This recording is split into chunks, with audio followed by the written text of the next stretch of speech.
President Trump touts Bible literacy bills that seek to teach students about the most influential book in the history of the world. Naturally, the left is up in arms. Then the FBI arrests 66-year-old foppish GOP operative Roger Stone. Finally, our streets are safe. 2020 gets even wilder for Democrats. Texas uncovers massive voter fraud, and pop culture admits that unborn babies are unborn babies. That's pretty good. I'm Michael Knowles, and this is The Michael Knowles Show.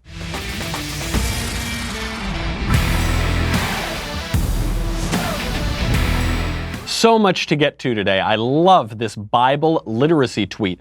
President Trump tweeted it out. He said that we're going to get Bible literacy in schools if political reforms can instill Bible literacy in American students. That will be the most beneficial and consequential political reform of my entire lifetime. We'll get to that in a second. First, we got to talk about Stone. And before that, we got to make a little money, honey, with 1-800-FLOWERS. Here is a relationship tip. It is not going to feel like Valentine's Day unless there is a surprise bouquet of roses involved. And this gentleman, if you really want it to feel like Valentine's Day and you forget to get your little honey flowers, it will not feel like Valentine's Day. I'm sorry to tell you. You should get the biggest and brightest roses at 1-800-Flowers.com. Right now, when you order early, 1-800-Flowers has amazing deals on vibrant and romantic Valentine's rose bouquets, arrangements, and more starting at just $29.99. Do it now, guys. You don't want to find yourself 3 hours before Valentine's Day scrambling. One year I had to go down the street to a grocery store. I spent $90 on pretty sad-looking flowers. Don't do it. Call 1-800-Flowers or go to 1-800-Flowers.com today. It's a terrific service.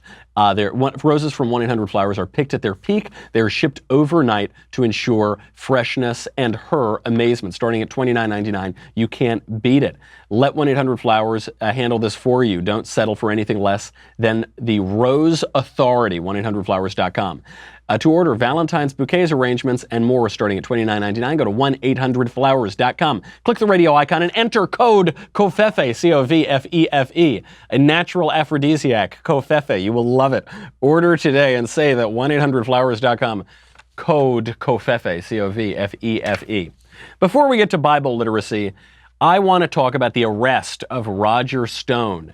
You probably saw this. CNN had footage of this. In the middle of the night, 29 FBI agents came in 17 vehicles, lights flashing, automatic weapons in tow, to kick in the door and arrest a 66-year-old political operative named Roger Stone. He's this foppish political operative. He has a tattoo of Richard Nixon on his back. He has said for months now that if Mueller wants him, he's happy to turn himself in and cooperate. But no, the FBI investigation had to kick in his door, and somehow CNN found out about it. How'd they find out about it ahead of time? I don't know. They're just such good reporters there. That must be the reason.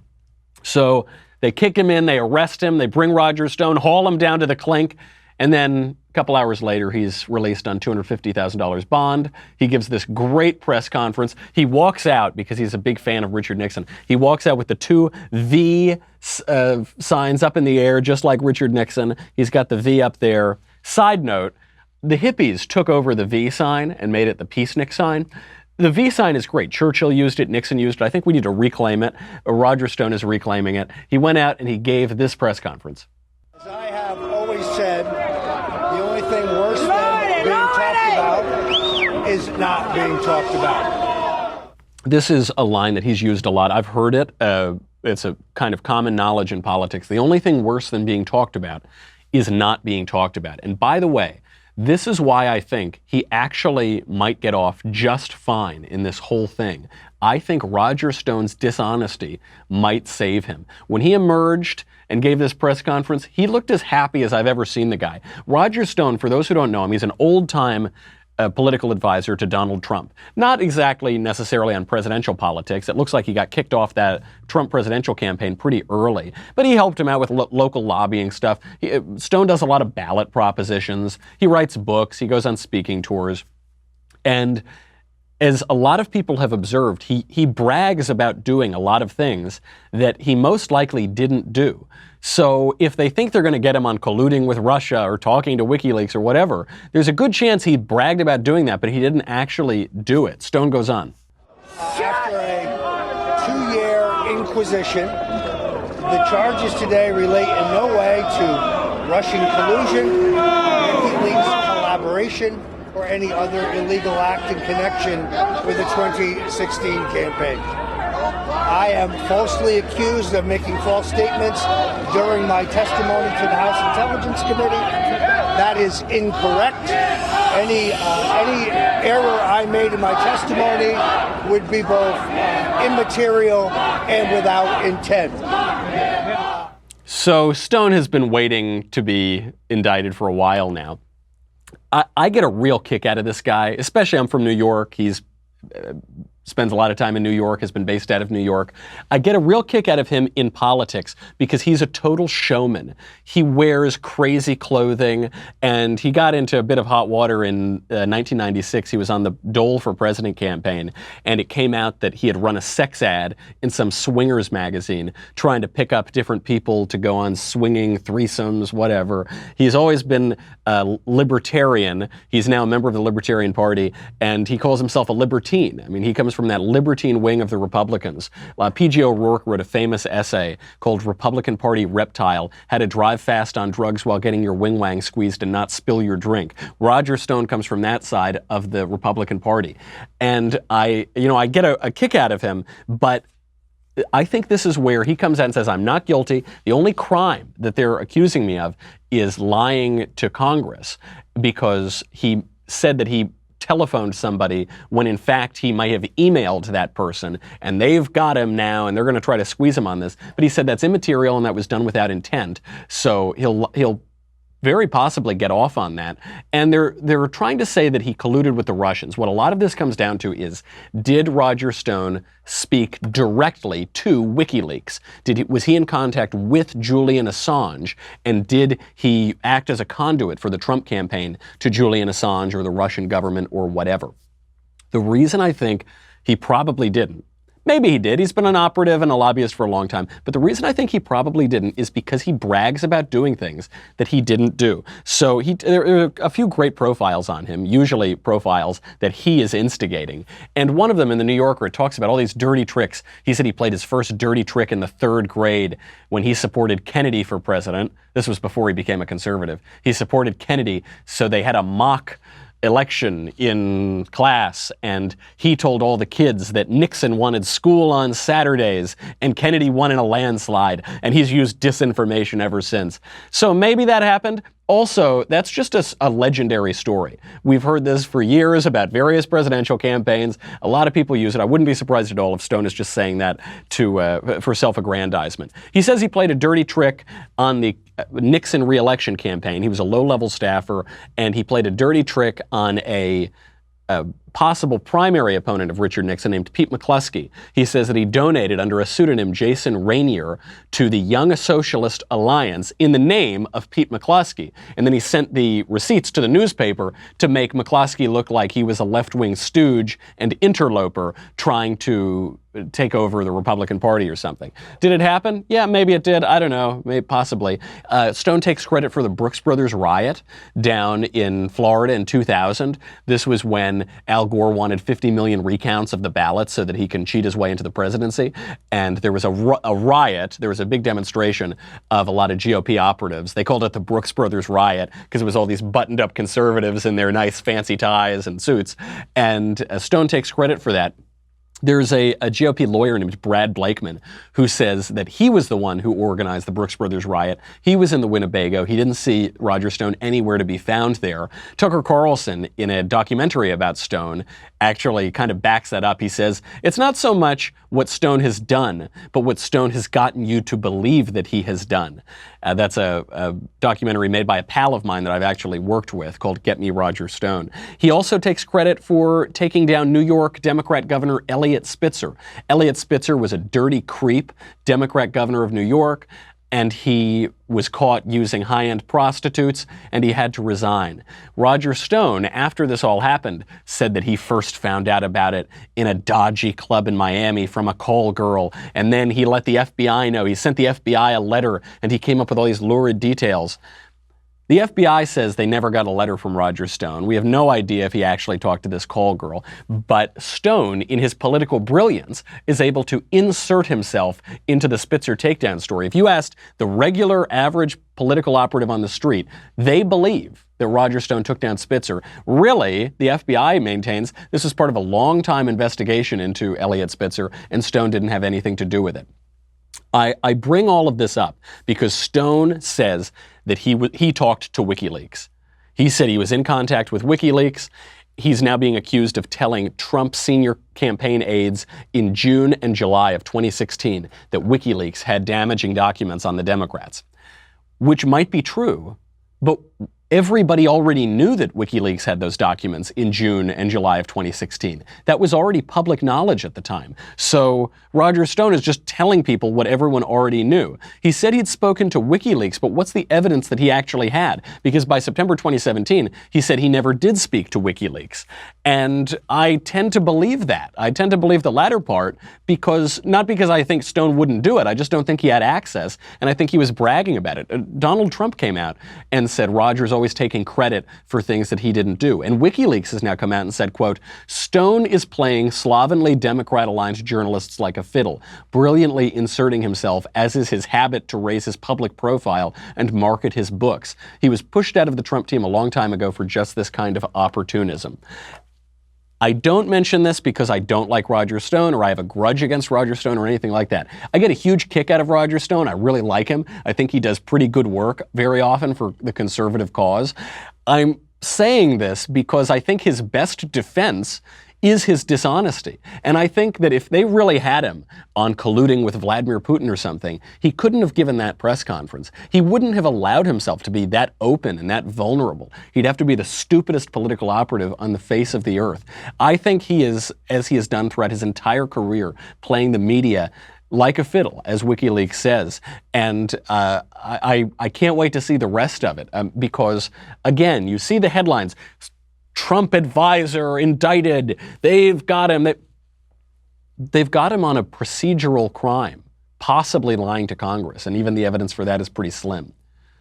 What do they have the other guys on? George Papadopoulos, Carter Page, Paul Manafort. It's all this procedural stuff. It all has to do with the Russia investigation itself. And that's the real story. The real crimes that may have been committed are by the people who launched this Russia investigation, who colluded with the Democrats, who colluded with the Clinton campaign, and yes, who colluded with the Russians to assemble the Steele dossier on which this whole charade has been based. We'll see as time goes on, but this Russia thing really is falling apart. Look no further than Democrat Rep. Eric Swalwell speaking to Margaret Hoover on her firing line show. He can't answer even basic questions about his hysterical Russia claims. At what point do you draw the line and not accuse the President of the United States without any evidence of being an agent of Russia? Yeah, he's betrayed our country, and I don't say that lightly. I worked as a prosecutor for 7 years, and But betraying the country, by the way, we want evidence before you say that, but you said an agent of Russia. Yeah, he works on their behalf. Since he met with Vladimir Putin in Helsinki in July, where he took the interpreter's notes, hasn't told any U.S. official what they discussed. He has taken us out of Syria, which is a top priority of Russia. He sought to diminish or pull out the U.S. from NATO. And he's easing sanctions on Vladimir Putin's friends who are under investigation. But he did pass sanctions against Russia. He has armed Ukraine. He has killed 200 Russians in Syria. I mean, those aren't the actions of an agent of Russia either. He signed, I think, begrudgingly sanctions against Russia. Oh, it was begrudging. He begrudgingly killed 200 Russians in Syria. He begrudgingly. This is really sad. Eric Swalwell, what does he have here? What can he say? And he's one of the most articulate Democrats I've heard talking about Russia, and he's got nothing. He just says things. He says the talking points, and then you can easily shoot all of them down. And then he said, well, Trump, yeah, but he only did it begrudgingly. Listen, don't judge Trump on his actions. Judge Trump on what I think his intentions are. That's what Eric Swalwell is saying. That's what the Democrats are saying. You can't judge Trump on what he actually does. You have to judge Trump on our psychobabble interpretation of his intentions. It's ridiculous. It just falls apart. And I think Roger Stone probably couldn't be happier. The FBI got Paul Manafort on some serious shady dealings. Not with regard to Trump, not with regard to the Russian collusion in 2016 or anything like that, but they got him on some of his lobbying from years ago. And so you don't see Paul Manafort smiling, happy, bubbly, giving press conferences. Roger Stone is a different character. And for people who have been around political operations, you can see these two types of character. There are guys who actually work and lurk in the shadows, who perform really nefarious operations for dictators around the world. And then there's guys like Roger Stone, who are media figures.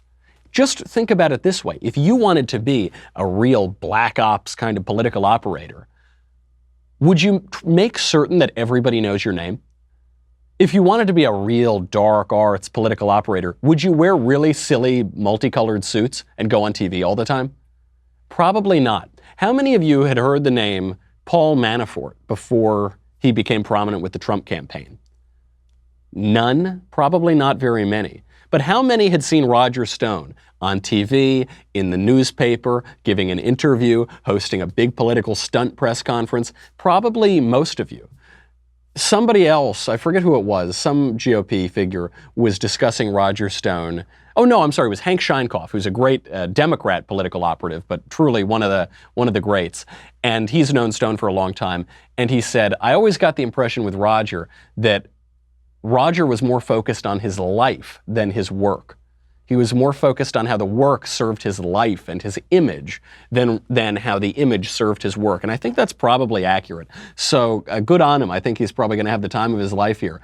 And there is no figure better in conservative politics to make a fool of the mainstream media and this silly investigation probably than Roger Stone. So good luck. And if they catch you having done shady things, I won't be surprised. But if you catch them with their pants down, I'll be even less surprised. The really good news in the cycle today has nothing to do with the Russia investigation or even political machinations. President Trump tweeted out, quote, numerous states introducing Bible literacy classes, giving students the option of studying the Bible. Starting to make a turn back? Great. And what he was referring to most likely is a segment on Fox and Friends this morning in which a North Dakota representative is talking about a bill to add Bible literacy classes to schools in North Dakota. There are similar bills in Missouri, Indiana, West Virginia, and Florida. This is so good. This would be the most important political reform of my lifetime. Better than tax cuts, better than foreign interventions, better than raising spending or lowering spending. This would be so important. It's so important because politics is downstream of culture. And our culture, our Western culture, our American culture, is incomprehensible without biblical literacy. Of course, the cult and the culture are related etymologically. And the culture is downstream of the religion, what a culture worships. It is jarring to talk to people around the country and to gauge that they have zero biblical literacy.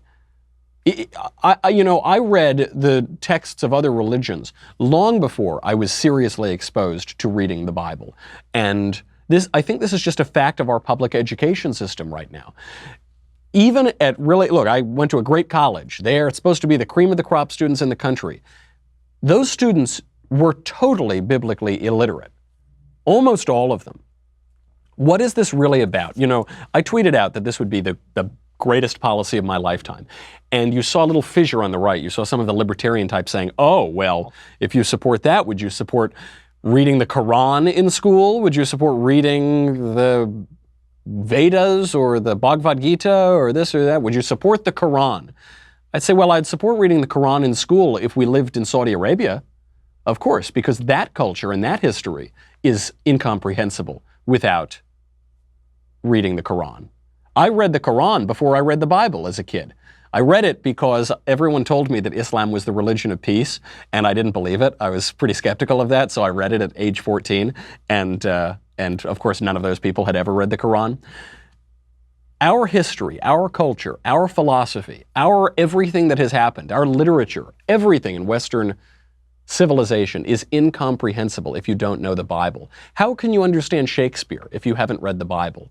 How do you catch references in everything from William Faulkner all the way back to whomever, modern novels? How do you understand any of it without reading the Bible? William Faulkner, just an example that popped into my head, has a novel called Absalom, Absalom. What does that mean? What does that refer to? Do you know? This audience probably does know because it's disproportionately biblically literate Jews and Christians. How many other people in the culture do you think catch that reference? Why wouldn't we teach Bible literacy? We're told it's because we have a separation of church and state, which is like sort of true. We have no established religion. That part is true. But that means that we can't read the most influential book in the history of the world. Think of all the stupid books that you read in high school. You can read all of those. You can read Sula, you can read all these Howard Zinn, whatever, all these modern books, but you can't read the most influential book in the history of the world? Well, some say, then if we're teaching the Bible, we should teach all of the religious books. We can't. There isn't enough time. Education means you include some things and you exclude other things. I had my high school teacher on the other day because he's being targeted by our high school for his conservative views. Why is he being targeted? There's a superintendent in Bedford Central School District named Christopher Mano, and he doesn't like that there's one openly conservative teacher at that school. So he's trying to get that guy fired. That guy, Christopher Mano, I just found this out, the superintendent who's persecuting my former teacher, when he was a superintendent in New Jersey, he applauded when students were made by their teachers to sing hymns to how great Barack Obama is. He defended that. He said, oh, it's great to do that. What a wonderful educational opportunity. Meanwhile, you have one conservative teacher in a high school, he goes after them because education requires including certain things and not other things. It requires analyzing certain historical periods and not others. It requires reading certain works of literature and not others. And if you're going to include all of these wonderful things, world history, world literature, this, that, and the other, shouldn't you include the most important book ever written? That just seems like common sense. Hillsdale president, Larry Arnn, right now, he just came out and made a statement that shouldn't be controversial, but it is, which is that college is not for everyone. College is not for everyone. For a lot of people, it's a huge waste of money. For some people, it's a great thing to do. I love liberal education. I fully intend to send my kids to get a liberal education. That means to major in something that has no applicability to anything in the real world, to study literature or history or whatever. That's what a liberal education is. Liberal education allows you to make sense of your freedom, to use your free time to think about grand and eternal questions. And then after that, you get some training to go work a real job in the real world. Now, some people could go take STEM classes. They could focus on not just the liberal arts, mathematics or something, but engineering, something really applicable. Okay, that's good. Some people should go to trade school and learn a trade. Maybe they don't need to read Absalom, Absalom. Maybe they don't, maybe they want to learn a trade. That's a good thing. Maybe some people will go right into the world of work. That's a good thing. Maybe they never really cared about school. They weren't great students. If they go to college, they'll just end up $250,000 in debt instead of learning a trade, and then they can instantly start making money and being productive and doing something with their lives. Maybe some people will enlist in the military right out of high school. Maybe they're really good athletes. Maybe they've got a real patriotic focus. Maybe they're going to do that. That's a great thing. Okay, great. Not everybody needs to go to some 4-year liberal arts college. That's not for everybody. We have now ostensibly the most educated generation in history. Oh, all these people going to college, so credentialed, and yet they're totally uneducated. Standards have been lowered. Natural, when you flood college with everybody, standards lower. It means less for those people to go. And because people in their early education are less educated now than they were 100 years ago. Because they've never read the most important book in the history of the world. They haven't read the book that is essential to understanding all of the subsequent literature and history and philosophy and on and on. Even the development of science and mathematics, all is coming out of the church, which defines our civilization. They don't understand that. And there's a further point, because I see some conservatives making the argument that biblical literacy is important because you can't really understand anything else without it. That's true. The other reason that it's important is what all of our really serious founding fathers talked about, which is that our republic is built for a moral and religious people. So actually, it's not just that you learn about it and you know it in some esoteric sense, but it's that what we learn, what we engage with in our culture shapes who we are. We're not just floating brains moving in the air. We have bodies, we have actions, we have habits. If you read trashy novels, you're going to think in a certain way, you're going to behave in a certain way. If you read serious works, if you read the Bible, you're going to behave and think in a different way. You will think toward the virtues. You will think in a moral way. As religiosity erodes, as religious understanding erodes, our religious practice erodes. As our religious practice erodes, our morals erode. You can't have a moral society that is not religious. As morals erode, discipline erodes, the virtue erodes, the sense of purpose in the world and the sense of purpose for your life erodes. When that happens, liberty erodes. You cannot have liberty without that. Some people want to pretend that you can. You really can't. You can't govern yourself if you don't have all of that before you. We want to cut off civilization from the roots of it. It isn't going to work. You become a ridiculous creature like Kirsten Gillibrand. We'll get to a 2020 update. Then I want to tell you about my weekend at the commissioning of the USS Michael Mansour, speaking of virtue and courage. But first, we got to say goodbye to Facebook and YouTube. If you are on dailywire.com, thank you. You help keep the lights on. You keep Covfefe in my cup. If you're not, go over there. It's $10 a month, $100 for an annual membership. You get me, you get the Andrew Klavan Show, you get the Ben Shapiro Show, you get the questions in the mailbag, you get the Matt Walsh Show, you get to ask questions backstage, you get Another Kingdom, you get so much stuff. And you get this. You get the Biblical Literacy Tumbler. You get... Now, it's not directly related to the Bible, although I'm sure there are many exegetes who can tell you about the scriptural significance of the Leftist Tears Tumbler. But what will happen is once these schools start teaching the most important book in the history of the world, the left, they are going to cry. You're going to have maybe a second flood. I know we were told, God said he would never destroy humanity again with a flood, but the left never made that promise, and they might do it. So that's why you need to get your Leftist Tears Tumbler.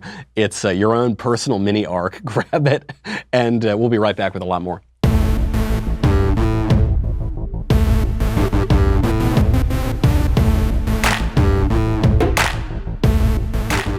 When you're biblically illiterate, when you are uneducated, when you are undisciplined, when you can't govern yourself, you become a ridiculous creature like the future president, future nominee of the Democrat Party, Kirsten Gillibrand.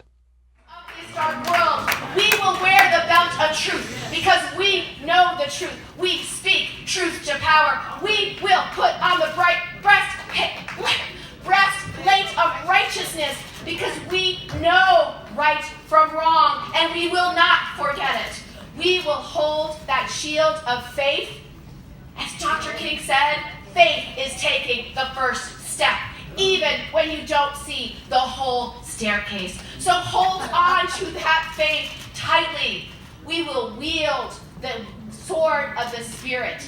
The sword of the Spirit is the Word of God, and the good book promises us the light shines in the darkness, and the darkness has not overcome it.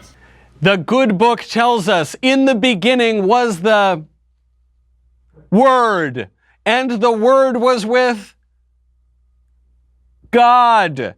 God, and the Word, and well, the point is the sword of the Spirit and the. Please elect me. I'm a Christian, please. Really pathetic display. People made fun of President Trump because he's also not terribly comfortable speaking in a religious setting. And they made fun of him for describing 2 Corinthians as 2 Corinthians. Said, oh, you're supposed to say 2 Corinthians. And by the way, some people actually do say 2 Corinthians. But anyway, they gave him hell over that. They constantly go after him as incompetent as a religious speaker. What about this? Donald Trump is Jonathan Edwards compared to this lady. Donald Trump is like Jerry Falwell and Billy Graham and Jonathan Edwards all rolled up into one. Are you kidding me? Donald Trump is Fulton Sheen compared to Kirsten Gillibrand. How pathetic is that? This is what happens when you lose a faith tradition. This is what happens. You become a grotesque caricature. I mean, how sad. What is this? What is she doing? Al Sharpton put this video out. She's trying to appeal to predominantly black Christian voters in the Democrat Party. It's not really going to work. What else do we have from the 2020 update? Apparently, Kamala Harris had an affair with a married man 20 years ago. That's a little tidbit that came out today from the former San Francisco mayor, Willie Brown.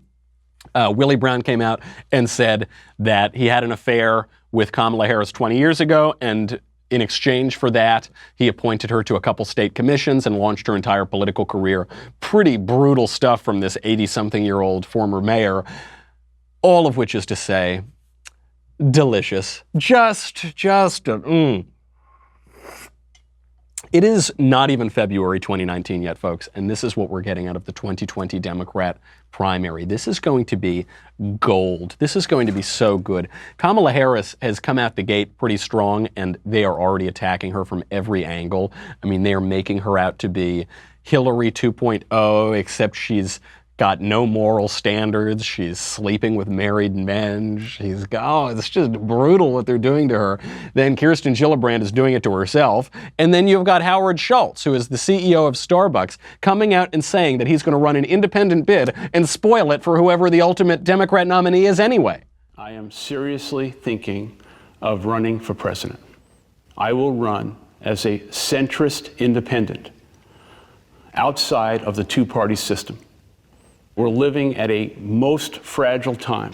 Not only the fact that this president is not qualified to be the president, but the fact that both parties are consistently not doing what's necessary on behalf of the American people and are engaged every single day in revenge politics. Why run as an independent? Your views have always aligned with the Democratic Party. It's true. I've been a lifelong Democrat.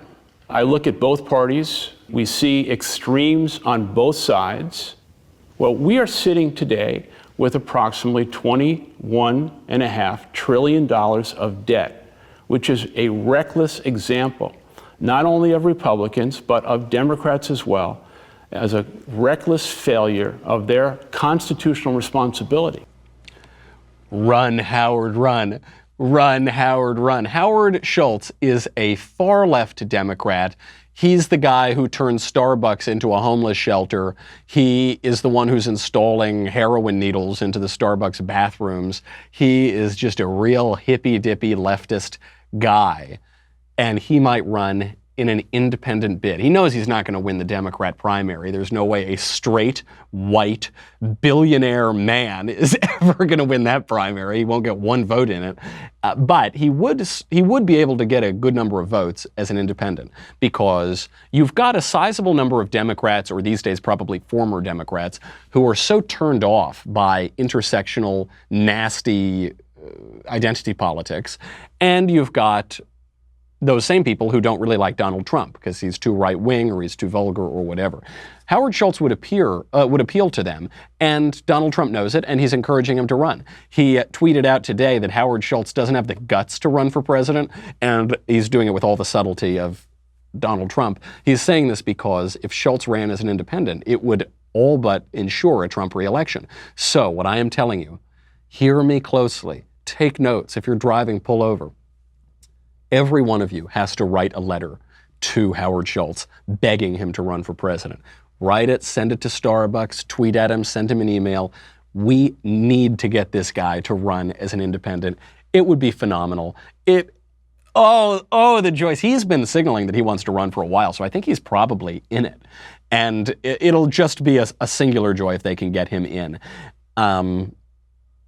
It's going to become the 2000 election all over again. This is my other observation, even this early on. Do you remember the 2000 election? I was such a political hound that I've been following politics since I was 2 years old. And I remember in the 2000 election, I was about 10 years old, and it struck me that that election was about nothing. What was that election about? What was the big issue? Nothing. The election was about how Bill Clinton's a degenerate.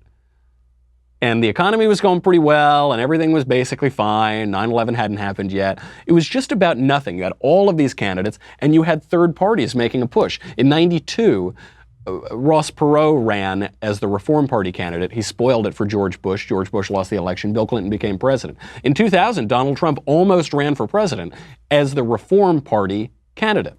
He was running for the Reform Party nomination against Pat Buchanan.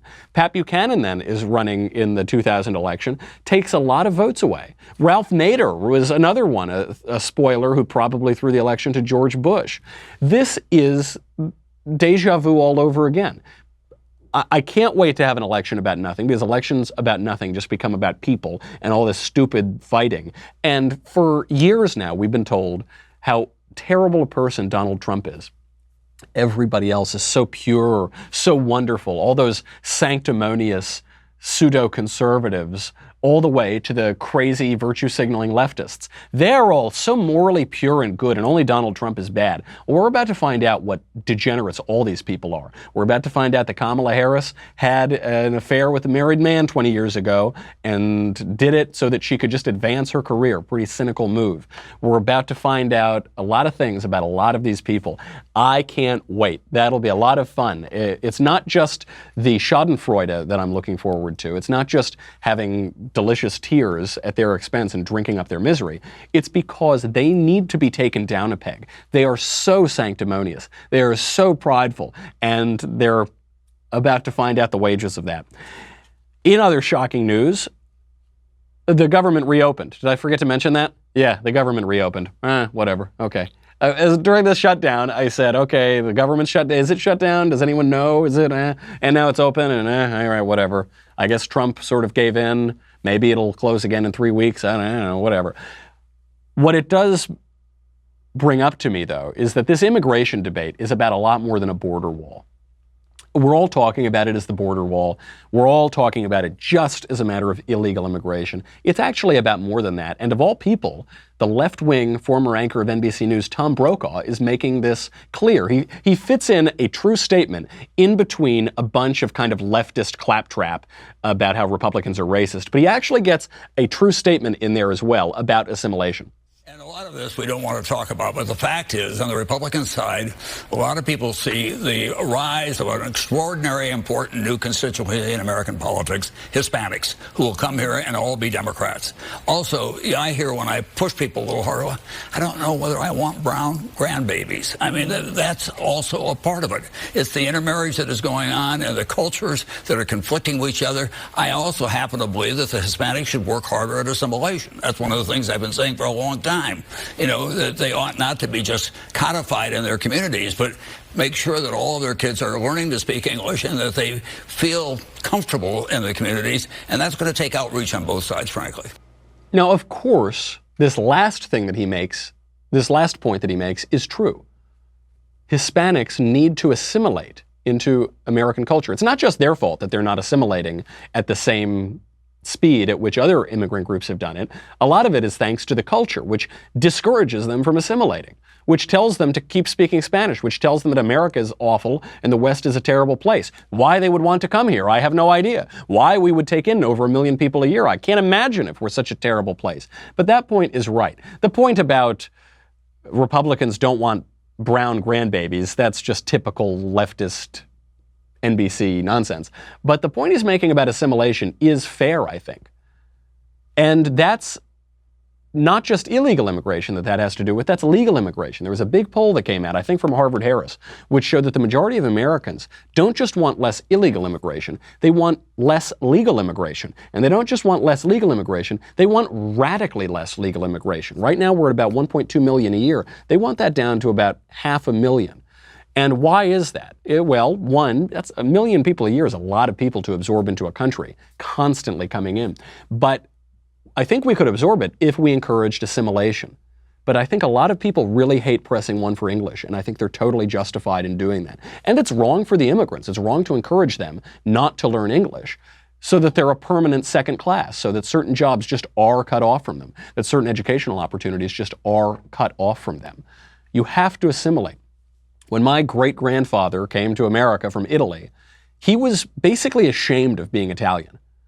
And he was rightly ashamed of being Italian because he's in America and he has to learn English. So he would read the newspaper in English all the time. He wouldn't speak Italian really in the home. He felt that he had left a culture for good reason. And he was coming to a new culture, and he was going to succeed at that new culture. That is a radically different attitude than what the left tells us to do today, which is that we should assimilate to immigrants. We certainly should not do that. That's crazy. And it creates a bad situation, not just for the country, but for the immigrants as well. A really interesting point at the end there by Tom Brokaw. Of course, he's had to walk it back now because the left pounced on him, and a conservative hasn't watched NBC News in 30 years. This ties into some other aspects of this debate, which we'll just have to get to tomorrow, because I want to point out before I leave, I had the honor this weekend of attending the commissioning of the USS Michael Mansour down at Coronado. This is a Zumwalt-class ship. It's a destroyer. It looks like it's something out of Star Wars. It is a really cool ship. It's been in the process of being built now for over 20 years and being designed and being thought of. And so this was the last step on the way for the Michael Mansour, and it was commissioned on Saturday. The Michael Mansour was named after Michael Mansour, who's a Navy SEAL who was killed in Ramadi in action in 2006, I believe. And he was a young man, really young man, 24, 25 years old. And I bring this up because it's an unbelievably inspiring story. He's a national hero. He previously had been...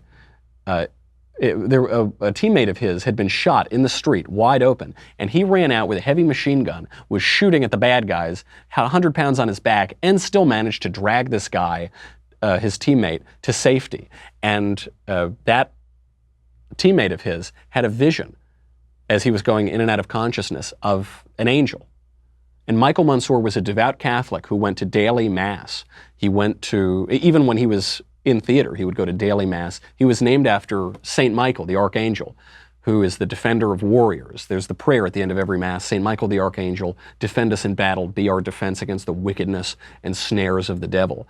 And the crest of this ship includes a wing and a sword from Saint Michael. He was killed in action when he was on a rooftop, and there were enemy combatants who came up, and someone hurled a grenade at him, and it bounced off of his chest. And Michael Mansour saw the grenade there, and he could have lunged to safety. He was apparently near a doorway, but his teammates and the Iraqi soldiers who were with them were cut off, and they almost certainly would have been killed. And you're talking about a split-second decision. The grenade bounced off him, landed in front of him, and he screamed grenade, and he jumped on the grenade, and everyone else survived. And he did not. And he gave his life for his friends and for his teammates and for his country, coincidentally, on the feast day of St. Michael. Michael Mansour clearly had a sense of purpose and a sense of virtue and honor. But purpose, providence, what are the odds? What are the odds that that would happen on the feast day of St. Michael? Devout Catholic, named after Michael the Archangel. What are the odds? Well, in a world that has purpose, in a world in which all nature is but art unknown to thee, and all chance direction which thou canst not see, it happens all the time. And we're talking today about biblical literacy, about virtue, about honor. In all of those speeches at the commissioning of the USS Michael Mansour, everything was appropriate. Everything was serious. Everything was about honor and virtue, goodness, patriotism. And when you look around the culture today, you don't see a whole lot of that. You see people whining about microaggressions. You see a quarter of college students having PTSD because their preferred political candidate didn't win the presidential election in 2016. That's because they don't have a sense of virtue, a sense of purpose, a sense of moral reality, and a sense of providence. Michael Mansour had it. He's an unbelievable inspiration to the entire country. The USS Michael Mansour will now sail for hopefully 40, 45 years, and we wish them fair winds and following seas. That's our show. Come back tomorrow. We've got a lot more to talk about in the meantime. I'm Michael Knowles. This is The Michael Knowles Show.